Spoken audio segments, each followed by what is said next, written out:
So you're about to renovate a BRRRR property. How do you know what to upgrade, what to skip, how to make sure every dollar you spend actually builds equity? In this video, I'm giving you the renovation blueprint for BRRRR success so you can avoid overbuilding, under-renovating, or wasting money on stuff that won't increase the value. By the end of this video, you'll know exactly how to plan, budget, and execute renovations that forces appreciation the smart way without guessing or overspending. This is how experienced investors turn average houses into high value assets. So let's dive in. So when you renovate a property using the BRRRR strategy, it's not about making the home look pretty per se. It's about strategically adding value. So when it's time to refinance, the new appraised value gives you your biggest return. Your mission: spend as little as necessary to achieve the maximum perceived value. Remember this.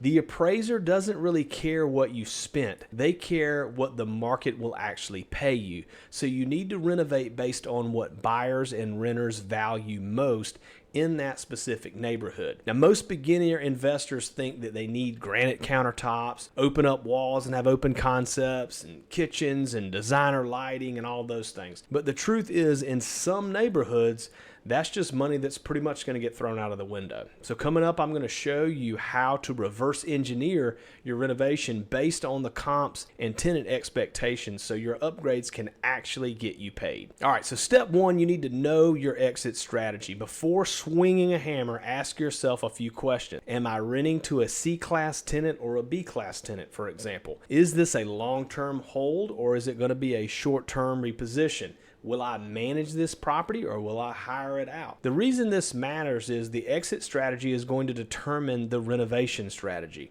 A C-class rental doesn't necessarily need luxury finishes. It needs durability. A B-class rental might justify for some upgraded finishes for higher rent.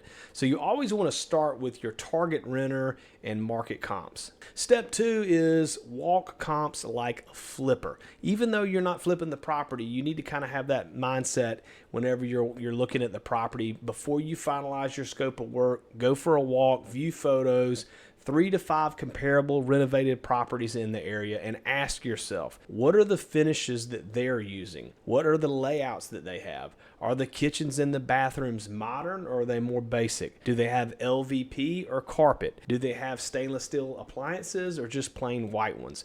Then you need to write that down, and what you want to try to do is match the market standard. You don't need to try to beat it. You're not renovating to impress, you're renovating to compete. All right, so the next step, step 3, is to build the right renovation scope. So this is where many BRRRR investors can often lose money. They either over-renovate or they under-renovate, and both are expensive mistakes. So here is how I want you to think about this. Tier 1, required repairs. These are the things that need to get done. These are safety, code, functional issues of the property. So to give you kind of an example, think about like roof leaks, electrical hazards, HVAC replacement, plumbing issues, those sort of things. That's tier 1. Tier 2 is going to be cosmetic upgrades that boost rent and the appraisal. These are the high ROI updates: paint, flooring, kitchen, like dealing with your cabinets, getting them refreshed, light fixtures, bathroom updates, all of those things. And then you have tier 3, and these are optional upgrades. These might impress, but don't always return value. Things like accent walls, for example, or these high-end, premium countertops or premium appliances, that sort of thing.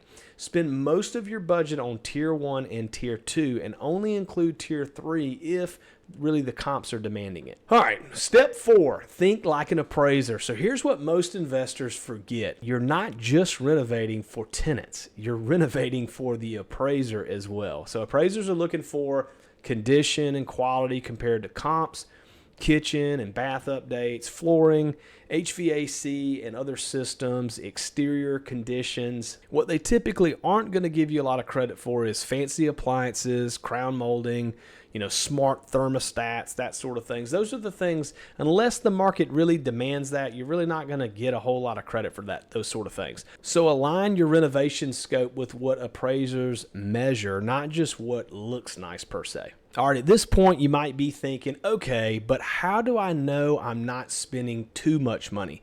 Coming up next, I'm going to show you how to create a simple renovation budget that keeps you in control and it keeps your BRRRR deal profitable. So in step 5, we're going to create a simple BRRRR reno budget. The fastest way you can lose money in a BRRRR is to let the renovation budget run wild. And here's how to build a smart renovation budget. So number 1 is start with your ARV goal. You need to make sure you have this number dialed in. I talk about this in other videos, how to calculate ARV. That stands for after repair value. Number 2 is subtract your desired equity. What is the margin that you need to build in there so that you can execute this BRRRR? And then you're going to work backwards to see what reno budget is actually going to fit that. So at the end of the day, you've got your ARV minus repairs equals what you're gonna, your price point. But when you're doing the BRRRR, you want to kind of reverse engineer it and add in there from knowing what you're gonna need to cash out refi. You need to kind of work backwards a little bit when you're doing this. I hope that makes sense. Hopefully it does. If it doesn't, in the comments, let me know, and I'll try to do an updated video on this. But basically, ARV minus repairs equals maximum allowable offer, but you also have to factor in that key part of the refinance. So make sure you're factoring in how you're going to refinance that so that the numbers all add up. So if you want to add, let's say $40,000 in value, your renovation needs to cost significantly less than that. So don't fall into the trap of spending, say, like 30 grand, and then maybe it's going to add 30 grand in value. That's not equity, that's risk. Instead, look at it saying like, okay, every dollar that I spend, I really am hoping to gain in between $1.50 to $3 in perceived value. That's kind of how you want to look at it. So you're really focusing on adding that value from the renovation. Now, the next step I would advise is using repeatable materials. This is going to streamline your BRRRR renovations incredibly, and it's going to just help standardize everything. So think about it like this. You want to use the same paint colors, the same type of flooring for LVP and carpet if you're doing that in bedrooms, the same types of fixtures and finishes. Yes, I know it sounds boring, but this saves you money in the long run, and it makes it easier for the contractors to work quickly, and it makes tenant turnover a lot faster. You know, if you have the paint color that you're using for the same houses, it's easy to have some left over that you can then go and have the contractor make touch-ups when a tenant moves out, okay? And a pro tip is make a renovation binder or have like a Google sheet.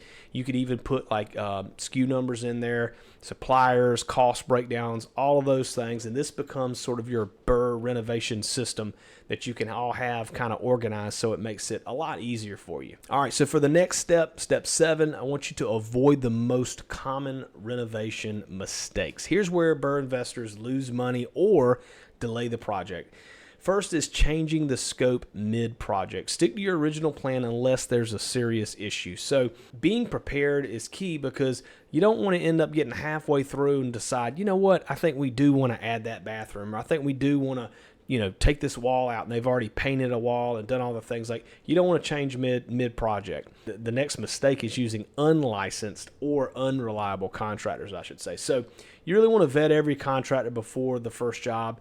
A good way you can do this is have contractors that do small things for you in the beginning. So maybe you have a contractor and they go in and they paint a bathroom for you, or they do a paint a room or something, just a small type of job. Maybe they lay flooring in one room for you whenever you have turnover at a rental property. This way you can kind of test them out a little bit, so to speak. But you definitely want to try to have licensed people, and you want to have reliable people. And this can be a challenge, I'm not going to lie. There's a lot of really great contractors out there, but unfortunately there's a lot of bad ones too. So, using unlicensed or unreliable contractors is a definite recipe for losing money.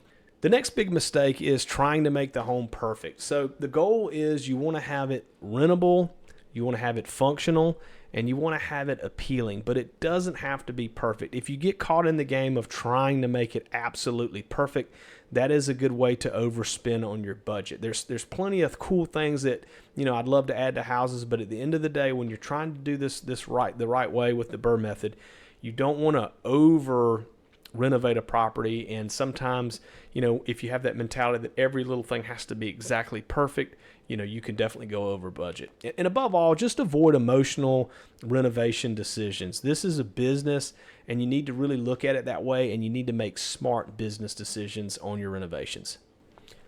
All right, so let's bring this all together. The BRRRR renovation isn't about making a dream home. It's about forcing appreciation intelligently, matching the market standard, appealing to both appraisers and the renters, and protecting your budget so you can refi, rent, and repeat. The investor who renovates strategically is always going to beat the one who renovates emotionally. Now you know the BRRRR renovation strategy, but how do you make sure you can pull out tax-free cash when you refinance? That's exactly what we're covering in the next video in the series. By the way, if this video has helped you, hit the like button and subscribe so you don't miss the rest of this BRRRR Method Mastery series. And if you're ready to go deeper and connect with other serious investors, consider joining my private community. I will put the link in the description below. You'll get access to all sorts of training, resources, and support to help you crush your next BRRRR deal. Next up, Refinancing 101, pulling out tax-free cash. I look forward to seeing you in the next video.